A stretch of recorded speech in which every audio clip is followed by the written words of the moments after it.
नमस्कार।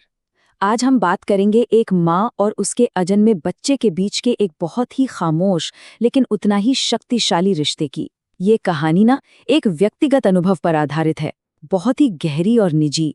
तो सोचने वाली बात यह है कि क्या कोई रिश्ता ऐसा भी हो सकता है जो खून के रिश्ते से भी पहले सिर्फ एक एहसास से बन जाए। मतलब एक ऐसा कनेक्शन जो दुनिया में आने से पहले ही अपनी जड़ें जमा ले। तो चलिए सबसे पहले इसी अनोखे रिश्ते को समझते हैं। देखते हैं कि आखिर कैसे एक मौजूदगी जिसे देखा तक नहीं जा सकता वो किसी की जिंदगी का सबसे सबसे अहम हिस्सा बन जाती है। ये जो लाइन है ना, ये हमें सीधा उस माँ के दिल में ले जाती है। सोचिए, एक नन्ही सी जान जो अभी सिर्फ एक एहसास है, वो कैसे किसी की जिंदगी की सबसे बड़ी हकीकत बन सकती है।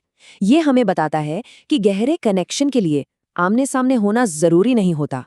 तो फिर ये बातचीत होती कैसे है? जब शब्द ही नहीं है तो दिल से दिल तक बात पहुंचती कैसे है? तो हमारा अगला सेक्शन इसी एहसासों की भाषा को समझने की एक कोशिश है। ये जो बातचीत है ना, ये होती है हरकतों से। पेट में बच्चे का वो धीरे से हिलना, माँ के चेहरे पर मुस्कान ले आता है, और कभी-कभी अचानक से मारी गई एक जोर की किक पहले तो चौंका देती है, पर फिर वही हंसी में बदल जाती है। ये है वो बिना शब्दों वाली गहरी बातचीत। और पता है, इस भाषा का एक बड़ा दिलचस्प पैटर्न भी है। दिन के वक्त बच्ची ज्यादातर शांत रहती है, ऐसा लगता है मानो वो अपनी माँ की थकान को समझ रही हो। पर जैसे ही खाने का टाइम होता है, उसकी हलचल बढ़ जाती है, जैसे वो कह रही हो, माँ मुझे भी भूख लगी है। अच्छा, ये तो हुई शारीरिक बातें, लेकिन इन एहसासों से भी परे एक इमोशनल कनेक्शन भी तो है जो बिना देखे ही इतना गहरा हो जाता है। क्या इसे प्यार का सबसे शुद्ध रूप कह सकते हैं? चलिए इसी बारे में बात करते हैं।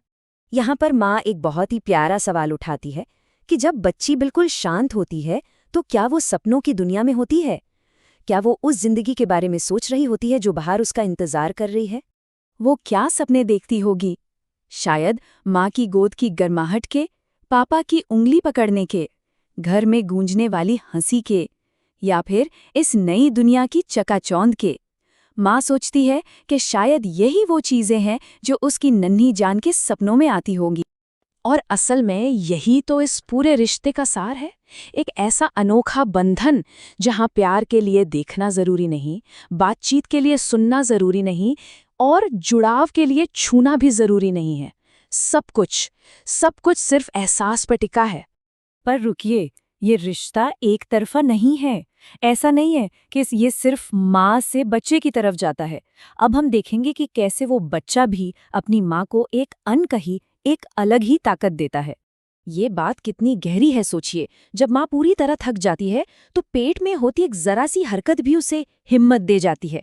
एक खामोश तसल्ली, एक एहसास कि वो अकेली नहीं है। मतलब ये बंधन दोनों को, माँ और बच्चे दोनों को मजबूत बनाता है। तो ये जो पूरा अनुभव है, ये अपने आप में एक बहुत खूबसूरत कहानी है। एक ऐसी कहानी जिसकी शुरुआत बच्चे के जन्म के बाद नहीं होती, बल्कि उसके बहुत बहुत पहले हो जाती है। और शायद यही इस कहानी का सबसे ज़रूरी मोड़ है कि माँ बनने का जो सफ़र है, वो डिलीवरी वाले दिन से शुरू नहीं होता। नहीं, वो तो उसी दिन शुरू हो जाता है जब एक औरत अपने अंदर एक नई जिंदगी को महसूस करती है। उसी पल से वो ज़्यादा जिम्मेदार, ज़्यादा सेंसिटिव और कहीं ज़्यादा मजबूत बन जाती। और इस पूरी कहानी को, इस पूरे रिश्ते को बयां करने के लिए शायद इन 3 शब्दों से बेहतर कुछ भी नहीं है। खामोश, पवित्र और बेहद खूबसूरत। खामोश क्योंकि इसमें शब्द नहीं है, पवित्र क्योंकि ये पूरी तरह निस्वार्थ है, और खूबसूरत क्योंकि ये जिंदगी की सबसे अनमोल रचनाओं में से एक है।